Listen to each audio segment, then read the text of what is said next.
Beautiful children of Jesus Christ, I know that you guys are having such a stunning, beautiful, beautiful day.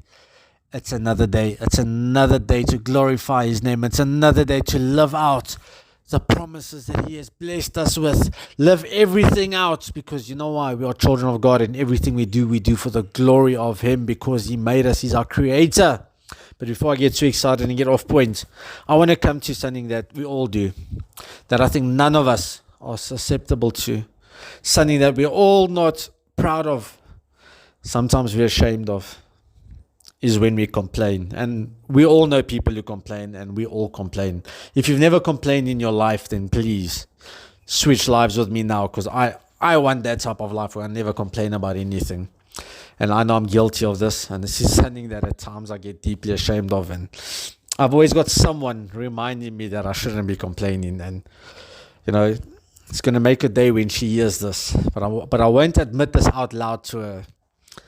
But we complain.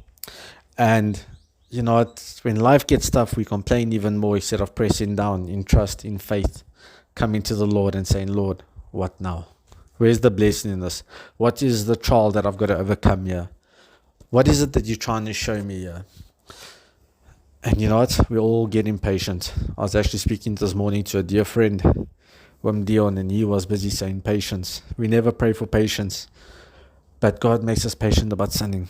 We all got to learn patience somewhere, and we got to wait for Him, because He always come down at the right time. He'll always help us at the right time. And this is something we got to think about. When we're complaining, do we think that God hears us? Do we actually think that God hears us? Or is it just one of those we complain and we think He ignores us? Now I want to bring you to the book of the Bible. When I read this is clearly a message for me today. We see in Habakkuk, it's an Old Testament prophet. It's more or less between the minor prophets, about the 6th or 7th book of the minor prophets, just before the New Testament. You read chapter 1. Says, it starts off the prophecy that Habakkuk the prophet received, and then he gets a complaint. Habakkuk complains, and he goes on a rant to God, and then God answers him. And then he goes on a second complaint, and God answers him again.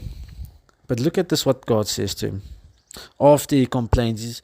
In verse 2 says, how long, Lord, must I call for help, but you do not listen, or cry out to you violence, but you do not save? How many times have we cried that message? How many times we came, Lord, I'm here, I need this, I need that, help me, I'm here, answer me, show me the answers.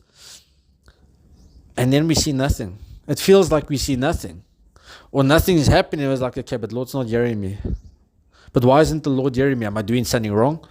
Is it me? What's happening? But this is what God says, and I want you to notice that God always works behind the scenes. He's always working behind the scenes, even though we don't see it, even though we don't feel it, and we might think that life is probably getting even worse. But I want you to come and take these words and run with these words, because these are going to be words that are going to change your life forever if you take them to heart right now, today.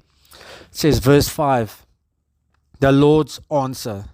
Look at the nations and watch, and be utterly amazed.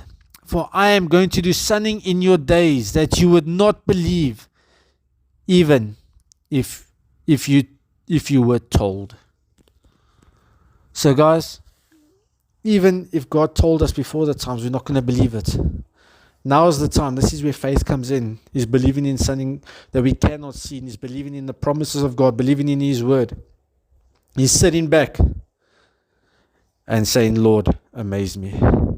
Show me, because this word confirms that God is working in the background, that He's going to be doing stuff at the right time. If you go to chapter 2, He says, write the revelation down. And then the interesting thing He writes there, for the revelation awaits an appointed time. It speaks of the end and will not prove false. Though it linger, wait for it. It will certainly come and will not delay. So my prayer is that we start praying that God's revelation for our lives, for what's going to be happening in our lives, we start praying. We've got to wait for it, but pray that it will not delay, that it will start happening at the right appointed time, and help us to push through, believe and have faith until that appointed time comes, because God's word says He's going to amaze you. So that's the message. Let's wait for that amazement, and trust me, we are going to be so amazed that we're going to testify it to everyone. Blessings, guys.